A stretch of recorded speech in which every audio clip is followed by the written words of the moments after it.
আসসালামু আলাইকুম। Homeopathic repertory নিয়ে আমার ধারাবাহিক আলোচনায় আজ দ্বিতীয় পর্ব। গত পর্বে আমি আলোচনা করেছিলাম হোমিওপ্যাথিক রেপার্টরি কি এবং পাঠের গুরুত্ব কী।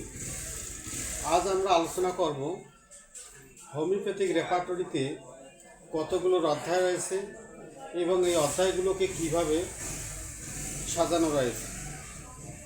আপনারা জানেন, বিশিষ্ট হোমিওপ্যাথ চিকিৎসক ডাক্তার ক্যান্সার তার রেপার্টরি বইতে একজন মানুষের শারীরিক উপর থেকে নিচ পর্যন্ত অঙ্গগুলো যেভাবে সাজানো থাকে, তিনি তার এই রেপার্টরি বইতে অধ্যায়গুলোকে ঠিক এমনভাবে ক্রমান্বয়ে সাজিয়েছেন।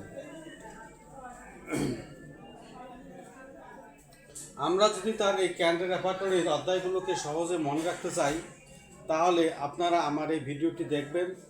আমি ঠিক যেভাবে আপনাদেরকে দেখাচ্ছি, আপনারা বারবার সেইভাবে চর্চা করবেন, প্র্যাকটিস করবেন, অবশ্যই মনে রাখতে পারবেন। তাহলে শুরু করি আমাদের আজকের আলোচনা।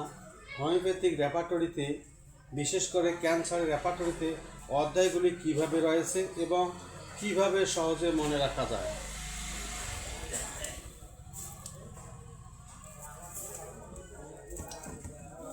আপনারা দেখতেছেন আমার এই বোর্ডের মধ্যে বেশ কিছু অধ্যায় তুলে দেওয়া হয়েছে, যেখানে বলা হচ্ছে হোমিওপ্যাথিক রেপার্টরি।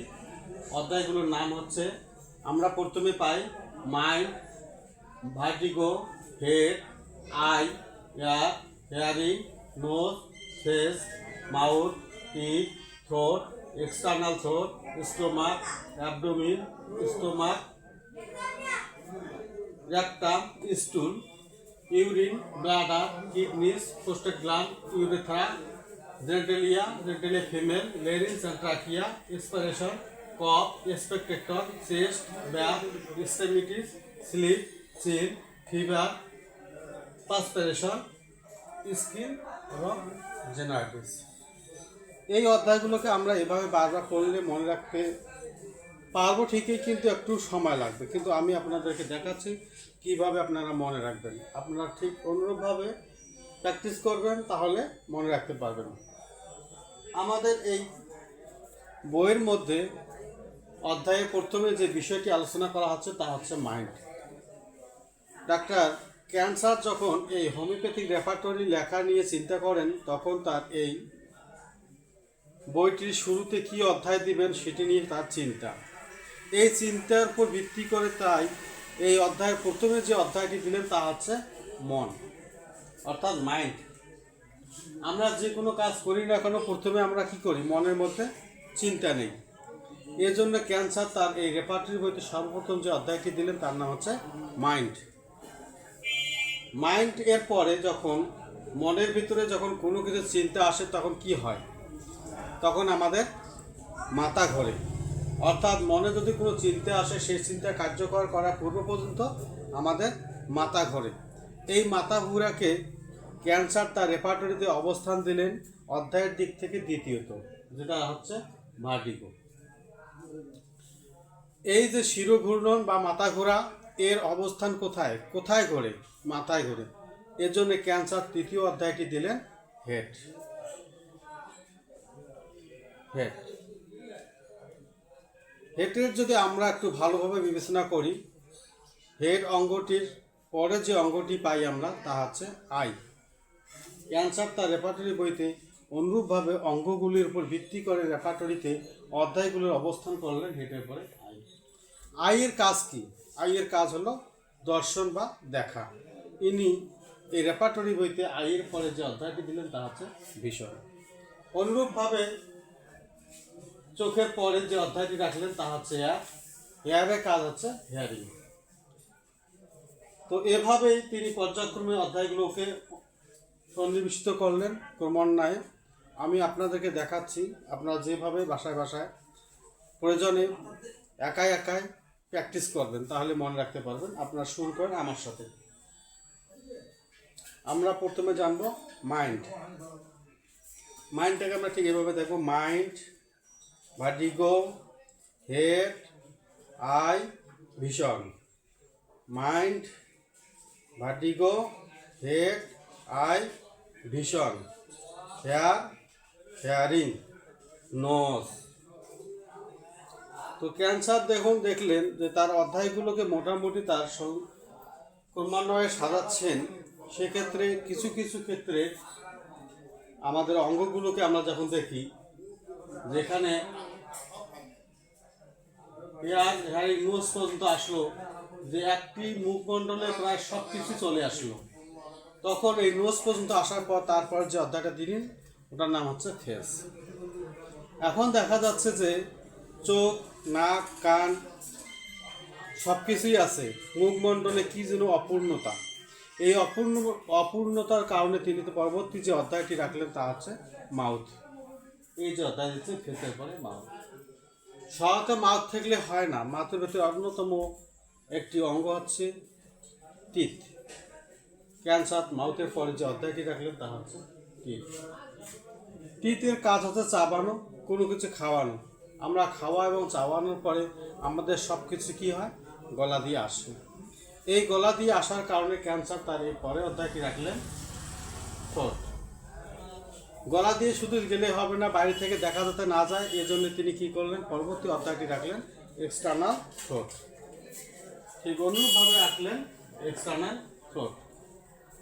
মুখে যাই খাই না কেন, গলায় যাই আসুন না কেন, আমাদের সব কিছু চলে আসে পরবর্তীতে স্টোমাকে। ক্যান্সার তার রেপার্টরি বইতে পরবর্তী যে অধ্যায়টি রাখলেন তা হচ্ছে স্টোমাক। স্টোমাকে পরবর্তী যে অধ্যায়টি আমরা পাই হোমিওপ্যাথিক রেপার্টরি ক্যান্ডে তা হচ্ছে অ্যাবডোমিন। ক্যান্সার তার এই বইয়ের মধ্যে সবশেষে যেটা রাখলেন অ্যাবডোমিন। এখন কথা, খাওয়া দাওয়া সব কিছু শেষ, হজম শেষ, পেট পর্যন্ত শেষ, এখন কি হবে? এখন এটা আমাদের চলে আসবে সবচেয়ে শেষ স্তম্ভে, তা হচ্ছে রেকটাম। রেকটামে আসার পরে তা কি হয়, রেকটামে আসার পরে তা কি হয়, মল হিসেবে বের হয়ে যায়। তাহলে আমরা এই কয়টা অধ্যায় এইভাবে মনে রাখবো। আমরা শুরু থেকে আবার শুরু করি। Mind, vertigo, head, eye, vision. Mind, vertigo, head, eye, vision, hair, hearing, nose, face, nose, face. Mind, vertigo, head, eye, vision, hair, hearing, nose, face, mouth. Nose, face, mouth, teeth, throat, external throat. Teeth, throat, external throat. Stomach, abdomen, rectum, stool. Stomach, abdomen, rectum, stool. তাহলে আমরা শুরু থেকে আরেকবার দেখি। Mind, vertigo, head, eye, vision, hair, hearing, nose, face, mouth, teeth, throat, external throat. Stomach, abdomen, rectum, stool. Mind, vertigo, head, eye, vision, hair, hearing, nose, face, mouth, teeth, throat, external throat, stomach, abdomen, rectum, stool. আপনারা আমার সাথে বলার চেষ্টা করবেন, তাহলে হবে। আমরা সর্বপ্রথম যে অধ্যায়টি পাই তা হচ্ছে mind, vertigo, head, eye, vision, hair, hearing, nose, face, mouth, teeth, throat, external throat, stomach, abdomen, rectum, stool. মোটামুটি আমরা বেশ কয়েকটি অধ্যায় জেনে ফেলছি। এর পরবর্তীতে আমরা আসতেছি ক্যান্সারের রেপার্টরি বইতে পরবর্তী যে অধ্যায়গুলো কীভাবে আছে। এরপরে আমরা যে অধ্যায়গুলি পাই তা হচ্ছে ইউরিন সম্পর্কিত, অর্থাৎ মূত্রনালী বা মূত্র সম্পর্কিত যে অধ্যায়গুলি রয়েছে। প্রথমে আপনার ইউরিন অর্থাৎ প্রস্রাব। অনেক সময় আপনারা দেখবেন আমরা যখন মলত্যাগ করি, এই মলত্যাগের সাথে সাথে আরেকটি কাজ হয়ে যায়, সেটি হচ্ছে প্রস্রাব। ক্যান্সার তার রেপার্টরি বইতে স্টুলের পরবর্তী অধ্যায় যেটি রাখছেন তা হচ্ছে ইউরিন। ইউরিন এর অবস্থান কোথায়, ইউরিন কোথায় থাকে, ইউরিন কোথা থেকে আসে, ইউরিন কোথা থেকে সাপ্লাই হয়, ইউরিনকে কে নিয়ন্ত্রণ করে, এটা হচ্ছে ব্লাডার। ক্যান্সার তার রেপার্টরি বইতে পরবর্তী যে অধ্যায়টি দিয়েছে তা হচ্ছে ব্লাডার। ব্লাডারকে নিয়ন্ত্রণ করেন কে? ব্লাডারকে নিয়ন্ত্রণ করেন কে? ব্লাডারকে নিয়ন্ত্রণ করে কিডনিস। ক্যান্সার তার রেপার্টরি বইতে পরবর্তী যে অধ্যায় দিয়েছেন তা হচ্ছে কিডনিস। ব্লাডার এবং কিডনিসের মধ্যে যে চাবি হিসেবে কাজ করে, নিয়ন্ত্রক হিসেবে কাজ করে তা হচ্ছে প্রোস্টেট গ্ল্যান্ড। ক্যান্সার তার রেপার্টরি বইতে এরপরে দিয়েছেন প্রোস্টেট গ্ল্যান্ড, এবং প্রোস্টেট গ্ল্যান্ড থেকে যা আমরা পরবর্তীতে ইউরিন হিসেবে পাই তার মাঝখানে দেওয়া হয়েছে তা হচ্ছে ইউরেথ্রা অর্থাৎ মূত্রনালী। এইটা আমরা এখন মনে রাখি কিভাবে। তাহলে mind, vertigo, head, eye, vision, hair, hearing, nose, face, mouth, teeth, throat, external throat, stomach, abdomen, rectum, stool, urine, bladder, kidneys, prostate gland, bladder, kidneys, prostate gland, bladder, kidneys, prostate gland, urethra ইত্যাদি। এর পরবর্তীতে sir দেখলেন যে আমাদের মানব দেহের মধ্যে সবচেয়ে মধ্যবর্তী যে অঙ্গটি তা হচ্ছে যৌনাঙ্গ। সেটা নারী কিংবা পুরুষ উভয়ের ক্ষেত্রে মধ্যবর্তী যে অঙ্গটি রয়েছে তা হচ্ছে যৌনাঙ্গ। ক্যান্সার তার রেপার্টরি বইয়ের ঠিক মাঝামাঝি অবস্থানে যে এই অধ্যায়টি সন্নিবেশিত করেছেন, অবস্থান দিয়েছেন তা হচ্ছে জেনাটালিয়া। এই জেনাটালিয়া অবস্থা আপনারা ক্যান বইয়ের ঠিক মাঝামাঝি খুললেই পাবেন জেনাটালিয়া অধ্যায়টি। জেনাটালিয়া অধ্যায়টি এই জন্যে রাখা হয়েছে। ঠিক অনুরূপভাবে নারীদের ক্ষেত্রেও আমরা যদি তার সর্বজ্ঞ ধরলের মধ্যে দেখি, তার মাঝ বরাবর যে অঙ্গটি হচ্ছে তা হচ্ছে তার যৌনাঙ্গ। আর এই যৌনাঙ্গের উপর ভিত্তি করে ক্যান্সার তার রেপার্টরি বইতে মাঝখানে যে অঙ্গটি রাখলেন তা হচ্ছে জেনাটালিয়া ফিমেল। তাহলে জেনাটালিয়া ফিমেল রাখার কারণ হচ্ছে এটাই। ডাক্তার ক্যান্সার যখন এটা চিন্তা করলেন যে একজন পুরুষ কিংবা একজন মহিলার মধ্যবর্তী যে অঙ্গটি রয়েছে তা হচ্ছে যৌনাঙ্গ, তার এই যৌনাঙ্গ মধ্যবর্তী অবস্থানে থাকার উপর ভিত্তি করে ক্যান্সার তার রেপার্টরি বইতে মাঝখানে যে অবস্থানটি রাখলেন তা হচ্ছে জেনাটালিয়া। তাহলে আমরা আরেকবার দেখি শুরু থেকে। Mind, vertigo, head, eye, vision, hair, hearing, nose, face, mouth, teeth, throat, external throat, stomach, abdomen, rectum, stool, urine, bladder, kidneys, prostate gland, urethra, genitalia female. এখন ক্যান্সার পরবর্তী যে অধ্যায়গুলো রাখলেন তা হচ্ছে শ্বাসনালী বা শ্বাসযন্ত্রের উপর। আমরা শ্বাসযন্ত্রের উপর যে পেপারটিতে যে অর্থটা পাই তা হচ্ছে লেরিঞ্জ অ্যান্ড ট্রাকিয়া। লেরিঞ্জ অ্যান্ড ট্রাকিয়া হচ্ছে আমাদের গলার দুটি অংশ, লেরিঞ্জ অ্যান্ড ট্রাকিয়া। লেরিঞ্জ অ্যান্ড ট্রাকিয়ার মধ্যে আমরা কী করি? শ্বাস প্রশ্বাস করি। এর জন্য ক্যান্সার তার দ্বিতীয় অধ্যায়টিতে রাখলেন এক্সপাইরেশন, অর্থাৎ শ্বাস প্রশ্বাসের অঙ্গ বা শ্বাস প্রশ্বাস হচ্ছে এক্সপাইরেশন। বারবার শ্বাস নেওয়া, বারবার শ্বাসকষ্ট, বারবার শ্বাস গ্রহণের ফলে আমাদের কি হয়? কাশি হয়। ক্যান্সার তার পরবর্তী অধ্যায়টি রাখলেন কফ। কাশি দেওয়ার পর আমরা কি পাই? কাশি দেওয়ার পর আমরা গয়ার পাই। ক্যান্সার তার রেপার্টরি বইতে যার অধ্যায় রাখলেন তা হচ্ছে স্পেকটেক্টর। এই যে স্পেকটেক্টর হলো কফের পরবর্তী হচ্ছে স্পেকটেক্টর। স্পেকটেক্টর আমরা কোথায় দেখবো, কিভাবে দেখবো, কিভাবে বুঝবো? এই জন্য ক্যান্সার তার রেপার্টরি বইতে পরবর্তী অধ্যায় রাখলেন চেস্ট আমাদের বুক। চেস্ট অধ্যায়টি তার পরবর্তীতে রাখলেন। চেস্টের পরে আমরা যে অধ্যায়টি পাই তা হচ্ছে বিপরীত দিকে ব্যাক, এখানে ব্যাক। তাহলে আমাদের প্রায় সব অঙ্গের কাজ শেষ। এরপরে দেখলেন চেস্ট এবং বুকের পরে যে সবশেষ যে অধ্যায়টা তখন থাকলো 2 হাত 2 পা। এখানে দেওয়া আছে এক্সট্রামিটিস, এটা হচ্ছে 2 হাত 2 পা। একজন মানুষের খাওয়া দাওয়া প্রস্রাবের শেষে আমাদের সব কিছু করার পর যা আসে তা হচ্ছে নীরবতা বা ঘুম। পরবর্তীতে ক্যান্সার তার বইতে রাখলেন স্লিপ, অর্থাৎ ঘুম। ক্যান্সার তার এই রেপার্টরি বইতে পরবর্তী যে অধ্যায়টি রাখলেন তা হচ্ছে স্লিপ। আমরা যদি একটু চিন্তা করে দেখি এইখান থেকে কি পাই, তাহলে শ্বাস প্রশ্বাসের যন্ত্র আমরা যেটা পাই লেরিঞ্জ and trachea expiration, cough স্পেকটেক্টর,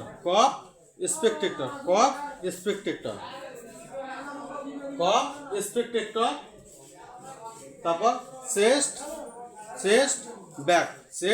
back extremities, chest back extremities, chest back extremities অর্থাৎ দুই হাত দুই পা। এভাবে আমরা দেখবো চেস্ট ব্যাক এক্সট্রিমিটিস। এরপর হচ্ছে স্লিপ, এরপর হচ্ছে কি slip.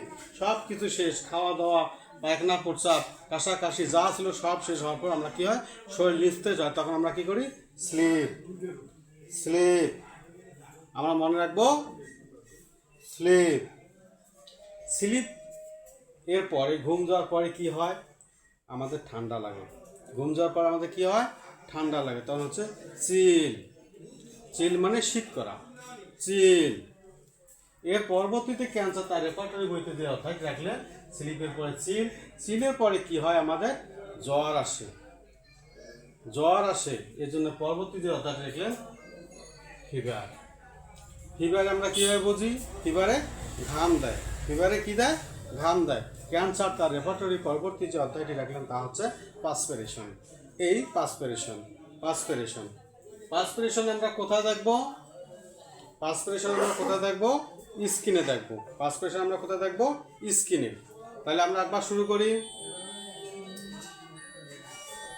লেরিংস and trachea expiration, larynx and trachea, larynx and trachea expiration. Cough expectorator, cough expectorator. Chest back extremities, chest back extremities. Sleep, chest back extremities. Sleep, chill, sleep, sleep, chill, fever, skin.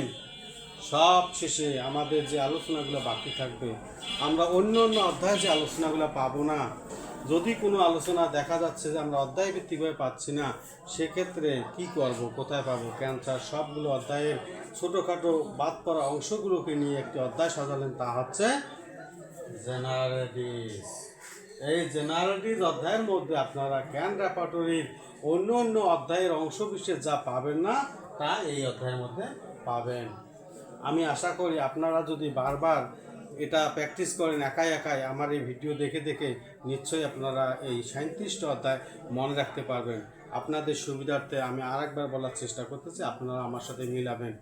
Mind, vertigo, head, eye, vision, hair, hearing, nose, face, mouth, teeth, throat, external throat, stomach, abdomen, rectum, stool, urine, urine, bladder, kidneys, prostate gland, urethra। শেষ। Urethra, genitalia female এবং genitalia male, genitalia female, genitalia male. এর পরবর্তী ষড়যন্ত্র যেগুলো আছে, larynx and trachea, larynx and trachea expiration. Cough expectorator, cough expectorator. Chest back extremities, chest back extremities. Sleep, sleep, chill, fever, skin generalities. আশা করি আপনাদের এটা ভালো লাগবে। যদি সত্যি সত্যি ভালো লাগে অবশ্যই কমেন্টের মাধ্যমে জানাবেন, পার্থপক্ষে শেয়ার করে অন্যকে দেখার সুযোগ দেবেন। আগামী পর্ব নিয়ে কালকে আসবো ইনশাল্লাহ। ততক্ষণে আপনারা এটা বারবার প্র্যাকটিস করেন। অবশ্যই আমরা সবাই মিলে হোমিওপ্যাথিক রেপার্টরি শিখব, রোগীলিপি শিখব, রোগীর সদৃশ একক ওষুধ নির্বাচন করা শিখব, প্রকৃত হোমিওপ্যাথিক চর্চা করব। সকলের সুস্থতা কামনা করে আমি আজকে বিদায় নিচ্ছি। আসসালামু আলাইকুম, ধন্যবাদ।